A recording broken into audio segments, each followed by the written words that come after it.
The Omid Scobie story is now reaching, I think, its zenith, and Saskua Peeters, the translator of the book of Endgame in Dutch, says that Scobie's allegations, and there's two allegations that he's made. So on This Morning, he said, well, these two names were known around Fleet Street.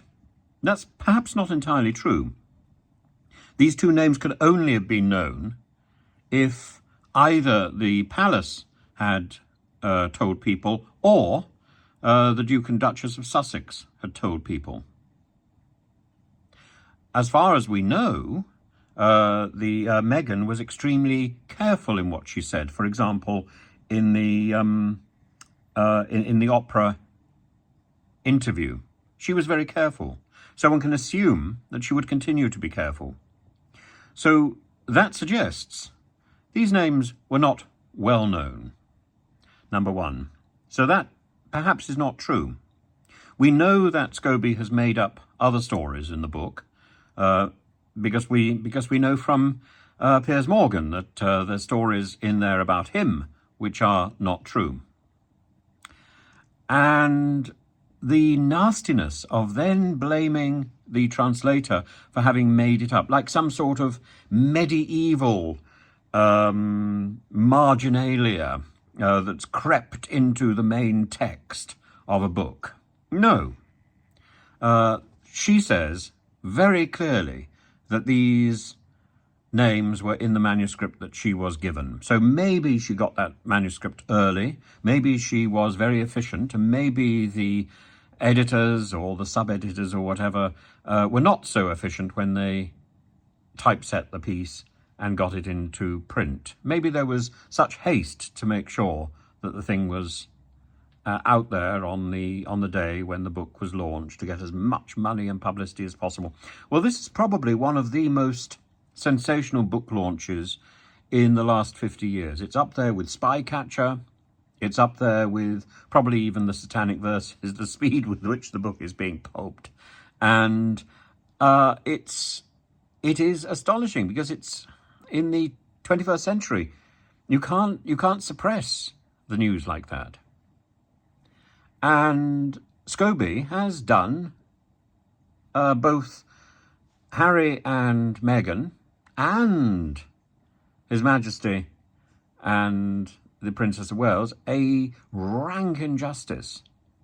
No wonder he looks as if he's about to burst into tears in the interview that he did this morning on This Morning. He's got good reason to look upset.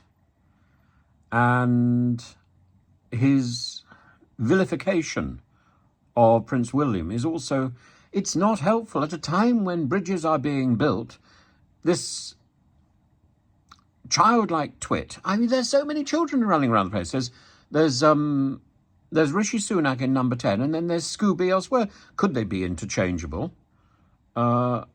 This childlike twit is actually burning those bridges. I just hope that more sense prevails, and that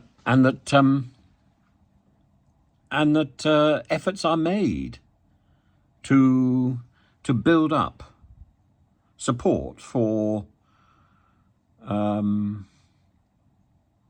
the good work which is done by the royal family, the good work done by the King, the good work done by the Prince of Wales, and it is phenomenal.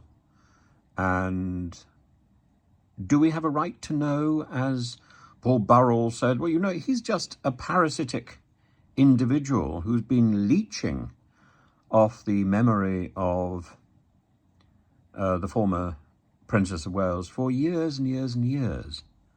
Again, another sorry hanger-on.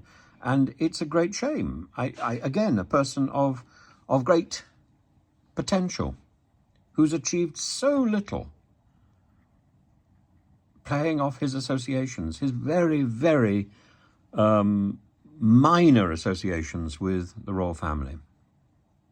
It's a little bit pathetic. And Scobie's trying the same game, and he won't, he doesn't have anything like the class of Burrell. and the access of Burrell. It's a great shame. Was Morgan doing this for publicity? Of course he was, because he's on a television program which is failing.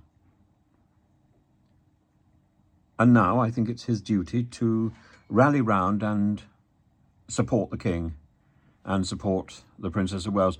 Morgan was simply doing something that was already out there. And to pretend that these names are not out there is to be living in some sort of cloud cuckoo land. But the first job that we have to do now is to defend the translator. The second job we have to do is to defend the king.